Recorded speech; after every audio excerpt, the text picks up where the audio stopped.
ভাবুন তো, ঢাকা শহরের বুকে সারাদিন হাড় ভাঙা খাটুনি আর যানজট ঠেলে আপনি নিজের ফাঁকা ফ্ল্যাটে ফিরলেন।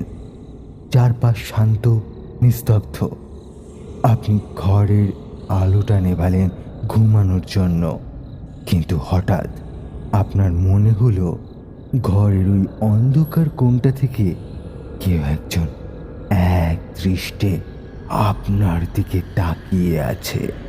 কোনো বিকট চেহারা নেই, কোনো অট্টহাসি নেই, সিনেমার মতো উড়ে যাওয়া কোনো বস্তু নেই। শুধু এক হিমশীতল শূন্যতা আর একটা ভারী নিঃশ্বাসের শব্দ, যা আপনার গায়ের লোম খাড়া করে দেওয়ার জন্যই যথেষ্ট। ওয়েলকাম ব্যাক আরও একবার সায়ন মালাকার ক্রিয়েশনের আরও একটা হরর পডকাস্ট এপিসোডে। আজকের গল্প কোনো সিনেমার কাল্পনিক ভূত নিয়ে নয়, 8-10টা ভূতের গল্পের মতো কোনো অশরীরী নিয়ে আজ নিজের নাম বলবে না, না কোনো প্রতিশোধ নিতে আসবে কেউ। আজকের ঘটনাটি ঢাকার এক পরিবারের সাথে ঘটে যাওয়া এক অদ্ভুত, অব্যাখ্যাত বাস্তব ঘটনা। যারা ভাবেন ভূত মানেই শুধু সাদা শাড়ি আর নুপুরের শব্দ, আজকের পর্বটি তাদের রাতের ঘুম কেড়ে নিতে পারে। চলুন, ঘরের আলোটা একটু কমিয়ে দিন, হেডফোনটা কানে লাগিয়ে নিন আর কান পাতুন আজকের এই হরর পডকাস্ট এপিসোডের বাস্তব অভিজ্ঞতা।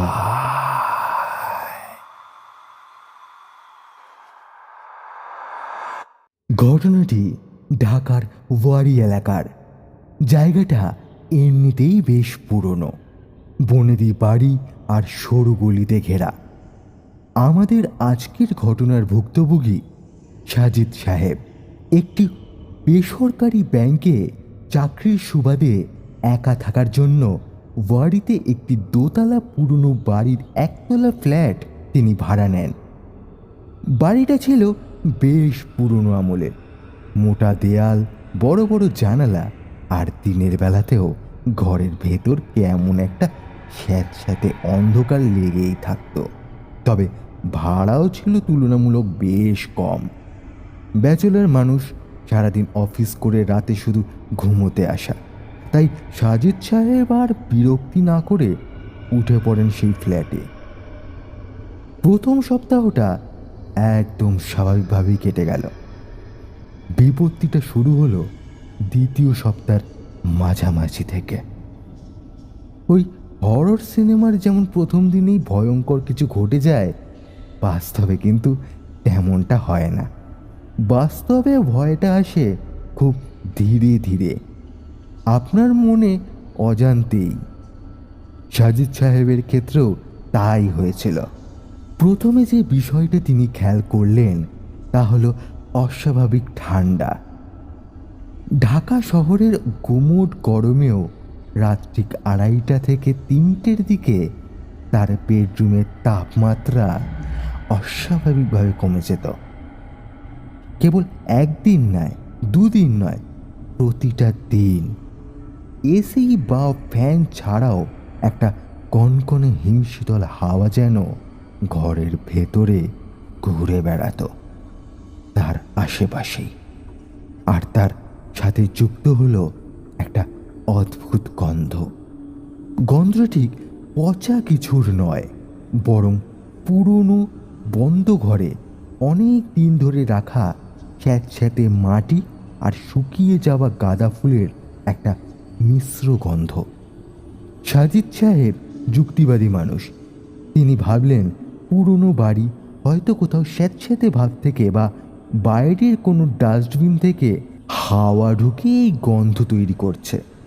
তিনি ব্যাপারটা পাত্তা দিলেন না অত, কিন্তু তিনি জানতেন না আসল ভয়ের সবেমাত্র শুভারম্ভ শুরু। একদিন রাতের বেলা সাজিদ সাহেব ল্যাপটপে অফিসের কাজ করছিলেন। রাত তখন প্রায় 1:45। পুরো বাড়ি নিস্তব্ধ, শুধু মাঝে মাঝে রাস্তা দিয়ে যাওয়া দূরপাল্লার ট্র্যাকের আওয়াজ আসছে। হঠাৎ সাজিদ সাহেব তার ঠিক পেছনে, অর্থাৎ তার ঘাড়ের কাছে একটা অদ্ভুত অনুভূতি পেলেন। মনে হলো খুব কাছ থেকে কেউ একজন তার ঘাড়ে নিঃশ্বাস ফেলছে।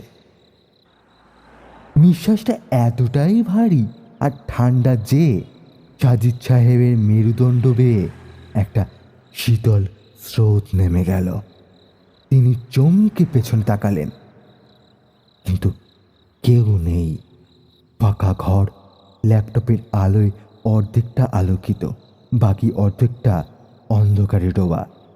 তিনি নিজেকে বোঝালেন হয়তো অতিরিক্ত ক্লান্তির কারণে এই হ্যালুসিনেশন সৃষ্টি হয়েছে। কিন্তু এর ঠিক দুদিন পর যা ঘটল, ঠিক এই রকমই একটা ঘটনা, তবে আরো বেশি ভয়ের। সাজিদ সাহেব ঘুমিয়েছিলেন। হঠাৎ মাঝরাতে তার ঘুম ভেঙে যায়। তিনি বুঝতে পারলেন তিনি বিছানায় শুয়ে আছেন ঠিকই, কিন্তু তার বুকের ওপর যেন ভারী পাথরের মতো কিছু একটা চেপে বসে আছে। তিনি নড়তে পারছেন না, চিৎকার করতে পারছেন না, কিন্তু গলা দিয়ে কিন্তু আওয়াজ বেরোচ্ছে না। Slip paralysis? হ্যাঁ, হয়তো। কিন্তু তার চোখ খোলা ছিল, আর সেই চোখ খোলা চোখে তিনি যা দেখলেন তা কোনো বিজ্ঞান দিয়ে ব্যাখ্যা করা সম্ভব ছিল না কোনো মাপে। তার বিছানার পায়ের কাছে জানলার পর্দাটা একটু ফাঁক হয়ে আছে, আর সেই ফাঁকা জায়গা দিয়ে আসা রাস্তার সোডিয়াম লাইটের আলোয় তিনি স্পষ্ট দেখলেন পর্দার পাশে একটা মানুষের অবয়ব দাঁড়িয়ে আছে। অবয়বটা পুরোপুরি কালো, কোনো মুখ নেই, কোনো চোখ নেই, শুধু একটা ঘন কালো ছায়া। ছায়াটা এতটাই জমাট বাঁধা যে তার ভেতর দিয়ে কোনো পেছনের দেয়াল দেখা যাচ্ছে না। ছায়াটা কোনো কথা বলছে না, নড়াচড়াও করছে না, শুধু স্থির হয়ে দাঁড়িয়ে সাজিদ সাহেবের দিকে তাকিয়ে আছে বলে মনে হচ্ছে। বাস্তবের ভয়ঙ্করতার দিকটা হলো সে সময় আপনার মনে হবে আপনি হয়তো স্বপ্ন দেখছেন, কিন্তু আপনার চারপাশের প্রতিটি জিনিস আপনাকে বুঝিয়ে দেবে যে এটা 100% সত্যি। সাজিদ সাহেব সেই ভারী গন্ধটা আবার পাচ্ছিলেন। তার দম বন্ধ হয়ে আসছিল। প্রায় 3-4 মিনিট পর হঠাৎ ছায়াটা জানলার পর্দার সাথেই মিশে গেল, আর সাজিদ সাহেব ধরফর করে বিছানায় উঠে বসলেন। সারা শরীর তখন তার ঘামে ভিজে একাকার। এই ঘটনাটার পর সাজিদ সাহেব সিদ্ধান্ত নেন তিনি এই বাড়ি ছেড়ে দেবেন, কিন্তু নতুন বাড়ি খোঁজার জন্য তো কিছুটা সময় দরকার। তিনি ঠিক করলেন রাতে আর আলো নিভিয়ে ঘুমাবেন না। কিন্তু আসল ঘটনাটি ঘটল সেই মাসেরই শেষ শুক্রবারের রাতে। ঢাকার সেদিন তুমুল বৃষ্টি। রাত 11টার দিকেই কারেন্ট চলে গেছে। পুরো এলাকা অন্ধকারে ডুবে আছে। ইনভার্টার বা আইপিএস নেই। সাজিদ সাহেব একটা মোমবাতি জ্বালিয়ে ডাইনিং টেবিলের পাশে বসে আছেন। বৃষ্টির একটানা শব্দের বাইরে আর কোনো আওয়াজ নেই। হঠাৎ মোমবাতির শিখাটা অস্বাভাবিক কাঁপতে শুরু করলো, অথচ ঘরের সব জানলা দরজা বন্ধ। বাইরে থেকে কোনো বাতাস আসার কোনো সুযোগ নেই। সাজিদ সাহেব তীক্ষ্ণ দৃষ্টিতে মোমবাতির দিকে তাকিয়ে আছেন। হঠাৎ শিখাটা এক পাশে একদম শুয়ে পড়ল, ঠিক যেন একজন খুব কাছ থেকে মোমবাতিটার ওপর ফু দিচ্ছে। আর পর মুহূর্তেই মোমবাতির অন্ধকার আলোটা গ্রাস করে ফেলল। সাজিদ সাহেবের বুক ধপ করে উঠল। তিনি পকেট থেকে মোবাইলটা বের করে ফ্ল্যাশ লাইট অন করার চেষ্টা করলেন, কিন্তু তার হাত কাঁপছেন। ঠিক সেই অন্ধকারে তার সামনের সোফার দিক দিয়ে একটা আওয়াজ এলো, খস খস খস খস। কেউ যেন একজন খালি পায়ে মেঝে ঘষে ঘষে তার দিকে এগিয়ে আসছে। কোনো অট্টহাসি নেই, কোনো হুঙ্কার নেই, শুধু সেই পা ঘষার শব্দ আর সেই পুরনো মাটি আর পচা ফুলের গন্ধটা মুহূর্তের মধ্যেই সারা ঘরে তীব্রভাবে ছড়িয়ে পড়ল। সাজিদ সাহেব মোবাইলের ফ্ল্যাশটা জ্বালাতেই যা দেখলেন তাতে তার রক্ত হিম হয়ে গেল। তার থেকে মাত্র কয়েকদিন হাত দূরে সেই কালো অবয়বটা দাঁড়িয়ে আছে। এবার আর ছায়া নয়, মোবাইলের আলোটা যেন অবয়বটার দিকে গায়ে গিয়ে শুষে যাচ্ছে। তার কোনো চেহারা নেই, শুধু মনে হচ্ছে একটা দীর্ঘদেহী অন্ধকার মানুষের রূপ নিয়ে দাঁড়িয়ে আছে, এবং ধীরে ধীরে সে তার একটা হাত সাজিদ সাহেবের দিকে বাড়াচ্ছে। বাস্তবে মানুষ যখন চরম বিপদে পড়ে তখন সে চিৎকার করার কথাও ভুলে যায়। সাজিদ সাহেবের মাথায় তখন একটাই চিন্তা, এখান থেকে পালাতে হবে। তিনি মোবাইলটা হাতে নিয়েই এক ঝটকায় দরজা খুলে বৃষ্টি আর অন্ধকারের তোয়াক্কা না করে এক দৌড়ে সোজা রাস্তায় এসে পৌঁছালেন। সে রাতে সাজিদ সাহেব আর ওই বাড়িতে ফেরেননি।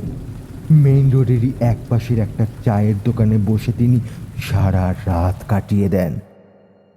পরের দিন সকালে বন্ধুদের সাথে নিয়ে দিনের আলোতে ফ্ল্যাটে ঢুকে নিজের জিনিসপত্র প্যাক করে চিরতরে বাড়ি ছেড়ে দেন। আজও তিনি জানেন না সেই রাতে ওই বদ্ধ ঘরে তার সাথে আসলে কি ছিল তা। বাস্তবে ভৌতিক ঘটনাগুলো এমনই হয়। এগুলো কোনো লজিক মেনে চলে না, কোনো উত্তর দিয়ে যায় না, শুধু আমাদের মনের ভেতর একটা গভীর প্রশ্ন আর আতঙ্ক রেখে যায়। আমরা কি সত্যি এই পৃথিবীতে একা, নাকি আমাদের চারপাশে এই চেনা জগতের আড়ালেই লুকিয়ে আছে এমন কিছু যাকে দেখা বা বোঝার ক্ষমতা আমাদের মতো রক্ত মাংসের মানুষের নেই। আজকের মতো ঘটনা এখানেই শেষ করছি। ঘটনাটি কেমন লাগলো তা অবশ্যই কমেন্টস করে জানাবেন। যদি আপনাদের সাথেও এমন কোনো বাস্তব অব্যাখ্যাত ঘটনা ঘটে থাকে তবে শেয়ার করতে পারেন আমাদের সাথে আমাদের মেল আইডিতে, ডেসক্রিপশন বক্সের। সায়ন মালাকার ক্রিয়েশনের সাথে থাকার জন্য ধন্যবাদ। আর আমাদের চ্যানেলে নতুন হয়ে থাকলে চ্যানেলটি সাবস্ক্রাইব করে নেবেন, পাশে থাকা বেল আইকনটি বাজিয়ে দেবেন, কারণ প্রতি সপ্তাহে আমাদের এইরকমই সত্যি ভৌতিক ঘটনা বা ভূতের গল্প সবার আগে আসে। দেখা হচ্ছে পরের এপিসোডে। ততক্ষণের জন্য ভালো থাকবেন, সুস্থ থাকবেন, সুরক্ষিত থাকবেন, আর এভাবেই